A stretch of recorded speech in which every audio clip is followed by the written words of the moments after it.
Hello everyone, welcome to my channel. Last lecture में हम लोगों ने जैकोबियन डिस्कस किया था, मतलब उसका मेन कॉन्सेप्ट पढ़ लिया था। आज हम जैकोबियन की प्रॉपर्टीज़ डिस्कस करते हैं। चलिए शुरू करते हैं।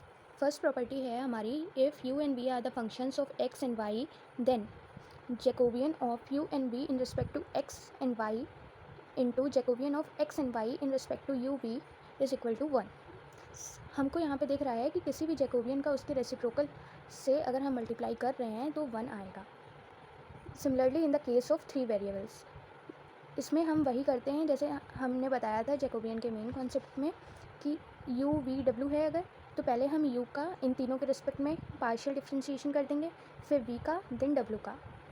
इसकी डिटर्मिनेंट की जो भी वैल्यू आएगी वो हमारा जैकोबियन होगा।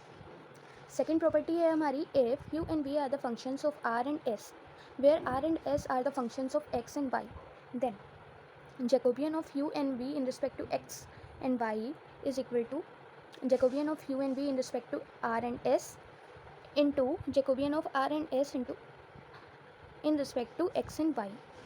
इसमें हमें क्या बता रहा है कि u and v अगर हमारे पास कोई दो फंक्शन हैं वो r and s के रिस्पेक्टिव में है। u and v अगर हमारे पास कोई दो फंक्शन है वो r and s के रिस्पेक्ट में है, और r and s दो फंक्शंस हैं जो x and y के रिस्पेक्ट में हैं। तो इसमें ये कह रहा है कि हमारे पास a एंड v है, वो मान लिया किसी c से कनेक्टेड है, और c जो है वो e एंड f से कनेक्टेड है। तो a और b भी e एंड f से कनेक्टेड हुआ ना, तो बस हमें जब u एंड v के रिस्पेक्ट को x एंड y के रिस्पेक्ट में निकालना होगा जैकोबियन, तो हम क्या करेंगे, पहले u एंड v का r एंड s के रिस्पेक्ट में निकाल लेंगे, फिर r एंड s का x y के रिस्पेक्ट में निकाल लेंगे। दोनों का जब हम मल्टीप्लिकेशन करेंगे तो हमें रिक्वायर्ड रिजल्ट मिल जाएगा। नेक्स्ट प्रॉपर्टी डिस्कस करने से पहले हम एक क्वेश्चन करते हैं। क्वेश्चन है हमारा, if x is equal to rho cos phi, y is equal to rho sine phi and z is equal to z।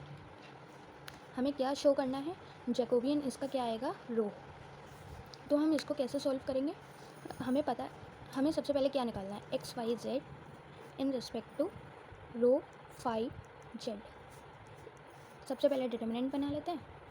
X लिया इसका रो के रिस्पेक्ट में, इसका फाई के रिस्पेक्ट में, इसका जेड के रिस्पेक्ट में। फिर हमने लिया वाई, इसका भी रो के रिस्पेक्ट में, फाई के रिस्पेक्ट में और जेड के रिस्पेक्ट में।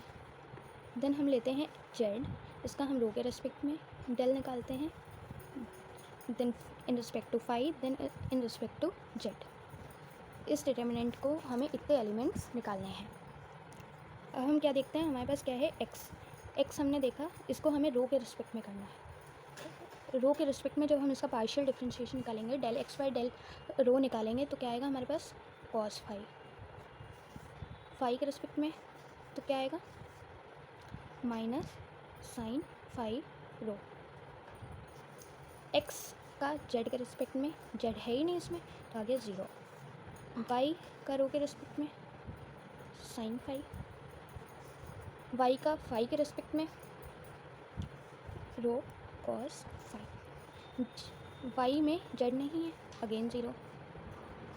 अब जेड का रो के रिस्पेक्ट में 0 आएगा, तो फाई के रिस्पेक्ट में 0 आएगा, और जेड का जेड के रिस्पेक्ट में 1 आएगा।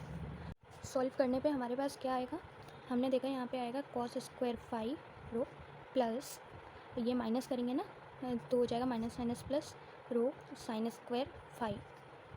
रो को कॉमन लिया, cos square phi plus sine square phi क्या होता है, cos square X plus sine square X 1 होता है, तो ये आ जाएगा हमारे पास रो।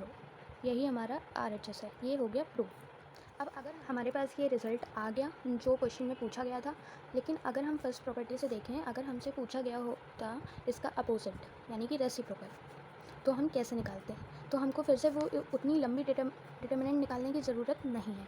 हम क्या फर्स्ट प्रॉपर्टी का यूज़ करते हैं, हमें पता है जो हमारा ये जैकोबियन है, मतलब एक्स वाई जेड का फाई रो फाई जेड के रिस्पेक्ट में, और इसकी मल्टीप्लाई अगर हम कर दें इसके रेसिप्रोकल से, तो हमारा आंसर क्या आता है, हमने फर्स्ट प्रॉपर्टी में देखा था, हमारा आंसर आता है 1। तो हम कोई निकालना है ये, तो हम क्या करेंगे, इसमें जब वैल्यू रखेंगे, इसकी वैल्यू क्या है, रो, तो हमारा आंसर क्या आएगा, रो फाई जेड का एक्स वाई जेड के रिस्पेक्ट में अगर हम जैकोबियन निकालेंगे तो हमारा आंसर क्या आ जाएगा इसका, 1/रो, क्योंकि इसका हमारे पास है रो, और फर्स्ट प्रॉपर्टी का यूज़ किया हमने, तो हमारे पास आ गया 1/2। इससे हमारी क्या हेल्प हुई कि हमें इतना लंबा डिटर्मिनेंट निकालना नहीं पड़ा। अब हम इसकी थर्ड प्रॉपर्टी देखते हैं। थर्ड प्रॉपर्टी हमारी कहती है if function u v w of 3 independent variables x y z are not independent then Jacobian is 0। इसमें क्या कह रहा है कि नॉट इंडिपेंडेंट, यानी कि अगर u and v x y z से कहीं ना कहीं डिपेंडेंट होंगे तो उसका जैकोबियन 0 आएगा। इस पे बेस्ड हम एक क्वेश्चन देखते हैं, verify whether the following function are functionally dependent and if so find relation between them.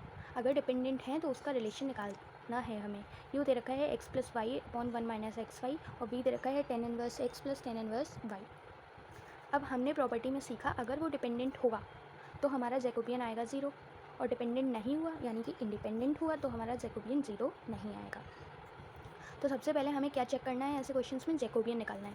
Jacobian निकालने के लिए हम क्या करते हैं, del u by del x del u by del y, मतलब पहले x लिया, पहले u लिया, उसको x एंड y के रिस्पेक्ट में निकाल दिया, फिर v लिया, उसको x एंड y के रिस्पेक्ट में निकाल दिया।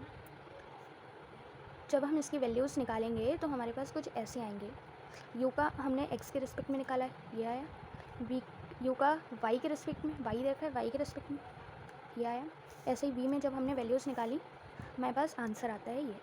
फिर हमने del u v by del x y जब हमने निकाला तो हमारे पास 0 आ रहा है। 0 आ रहा है, इसका मतलब क्या है, ये डिपेंडेंट है। डिपेंडेंट है तो हमें इसका रिलेशन भी निकालना पड़ेगा। रिलेशन निकालने के लिए हम क्या करेंगे, हमें v दे रखा है tan inverse x plus tan inverse y।